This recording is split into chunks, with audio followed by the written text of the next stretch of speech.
Minasyaitanirrajim. Bismillahirrahmanirrahim. Subhanaka la ilma lana illa ma 'allamtana innaka antal alimul hakim. Wa ba'd. Assalamu alaikum warahmatullahi ta'ala wabarakatuh.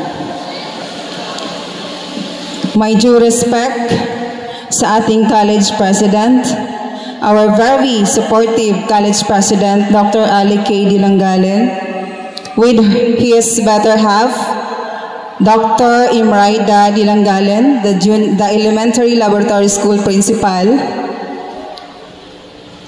our very active Myro consultant, Sir Kadatuan Makalin, our Myro president, Abubakar Tekoken, with the rest of his officers.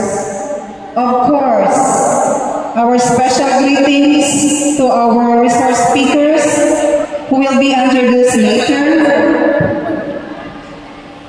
Salamu ng mga estudyante na nagmumula sa elementary, junior high school, senior high school, and of course sa college level. Sa ating mga ustadyas, ustadya, sa aking kapwa SWC members, to our technical group, ladies and gentlemen, my greetings of peace.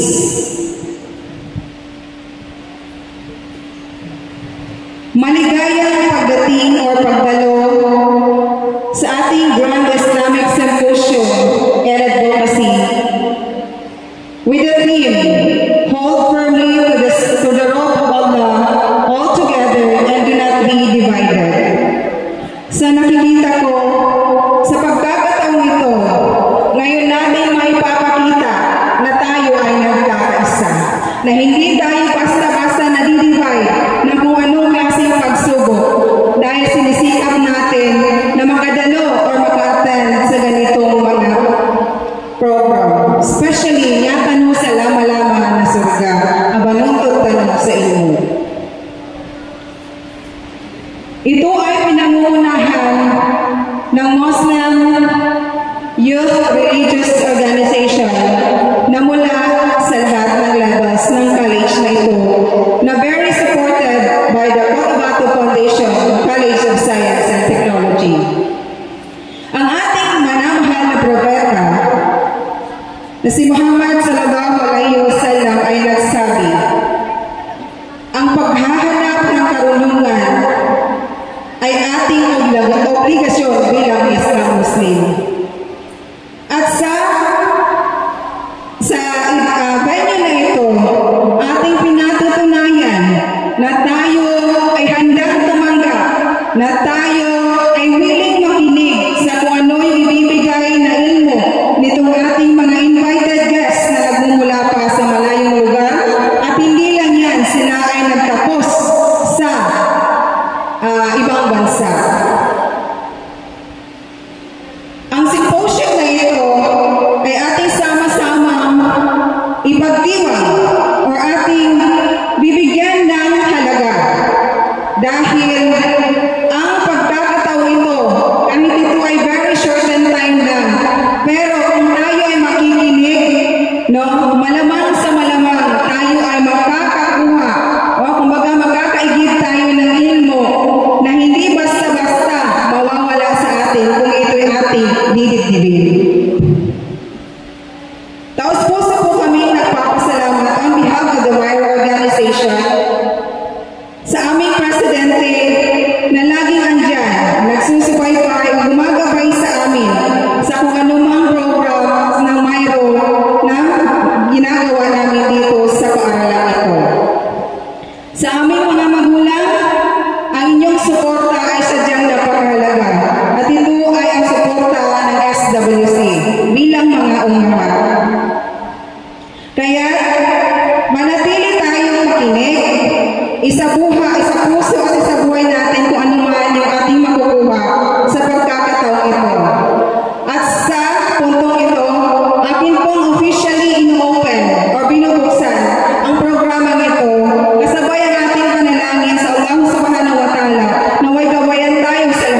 shukran, Professor Alabat, for setting the tone of today's gathering.